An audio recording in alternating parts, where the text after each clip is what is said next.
सल्लल्लाहु अलैका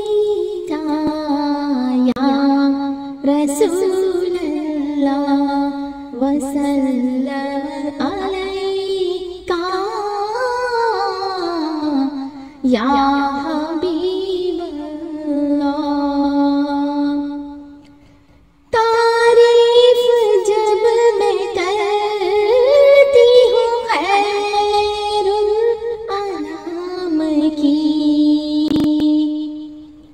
इज्जत बुलंद होती है मेरे कलाम की। तारीफ जब मैं करती हूँ खैरुल अनाम की, इज्जत बुलंद होती है मेरे कलाम की। मेरी लहद में लाएंगे तशरीफ मुस्तफा, मेरी लहद में लाएंगे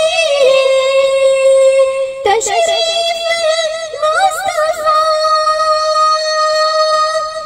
आदत बना रही हूँ दुरूदो सलाम की, आदत बना रही हूँ दुरूदो सलाम की।